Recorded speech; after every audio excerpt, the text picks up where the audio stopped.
My favorite story in Ego is the Enemy is about John Boyd, who is one of the most influential thinkers and military strategists. His theories transformed how the military thinks about F-15s and F-16 fighter jets.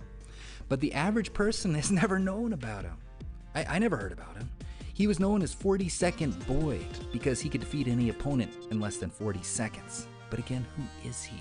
He doesn't have any big buildings named after him. As far as I can tell, no big novels named after him. And didn't you have a teacher who influenced you like this, who no one ever heard of? Well, one day Boyd was talking to a young protege, and this is what he said. Tiger, one day you will come to a fork in the road, and you're going to have to make a decision about which direction you want to go. If you go that way, you can be somebody. You will have to make compromises, and you'll have to turn your back on your friends, but you'll be a member of the club, and you will get promoted, and you will get good assignments. He then paused to make the alternative clear. Or, he said, you can go that way, and you can do something.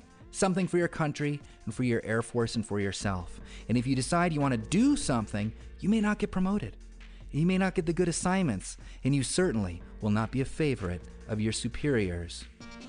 But you won't have to compromise yourself. You'll be true to your friends and to yourself. And your work might make a difference, to be somebody or to do something. In life, there's often a roll call.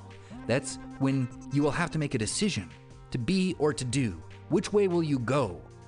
This is the big question. In this case, it's not, what do I want to be in this life? But rather it's, what is it that I want to accomplish in this life? What is your purpose? What are you here to do? Why do you do what you do? Keep asking yourself this question until you get it. Anything else is a distraction.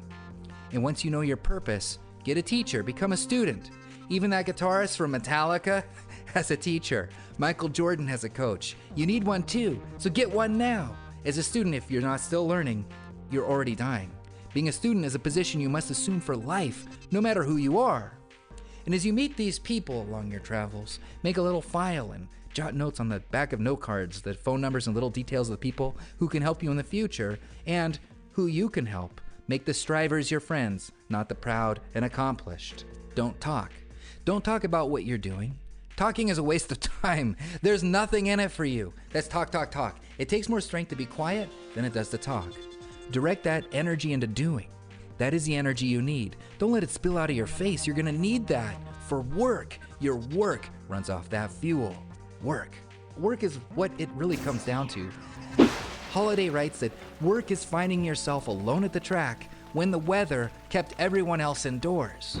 This is being alive. Learning is being alive, if you ask me. These are alive times. There were times in your life when there were dead times. You remember those times. It was like seasons of your life. But don't blame anyone for that.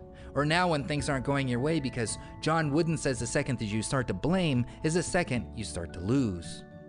We're students here. We just got here. We're young in terms of the universe. We're here for a second. How are you going to spend yours?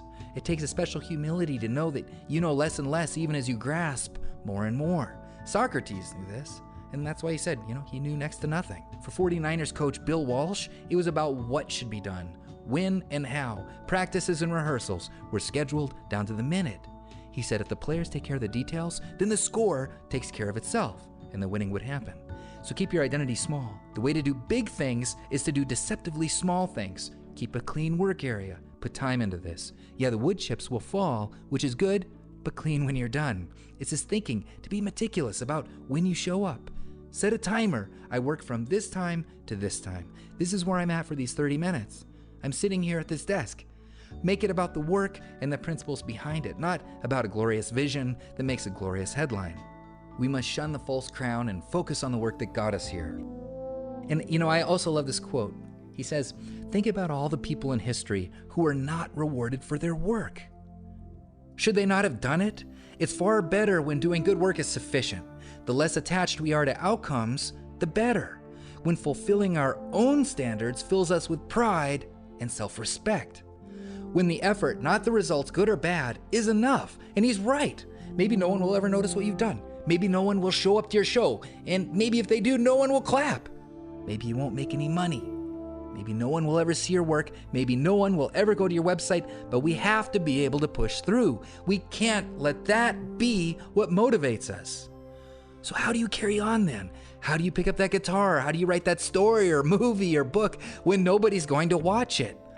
John Wooden's advice to his players is change the definition of success.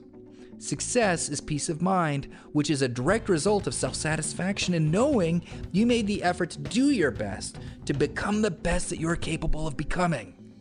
The scoreboard isn't the judge of whether you or the team has achieved success. Who cares what other people think? All that matters is that you meet your own standards, and your own standards are higher than everyone else's.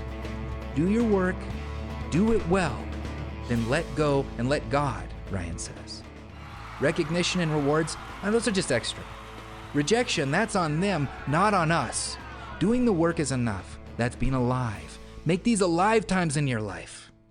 Catabasis. Sometimes you have to hit rock bottom to get it. Holiday talks about how in Greek mythology, characters often experience a catabasis or a going down. They're forced to retreat. They hit that brick wall where you can't continue, so they experience a depression. In some cases, they literally descend into the underworld. And a lot of people don't come back. They stay there. So face the symptoms, cure the disease. Ego makes it hard. It's easier to delay, to double down, to avoid seeing the changes we need to make. But change begins by hearing the criticism and the words of the people around you. Who's going to tell it to you straight? So find your teacher. In Fight Club, the main character literally has to blow up his own apartment to finally break through. There goes all his possessions. And sometimes that's what it takes to start over. And in the end, the only way you can appreciate your progress is to stand on the edge of the hole you dug for yourself, look down inside it, and smile fondly at the bloody claw prints that marked your journey up the wall. Make sure to read Ego is the Enemy by Ryan Holiday. Put this at the top of your list. Thank you for joining me today. Please subscribe, and I'll see you next Friday. It was great, as always.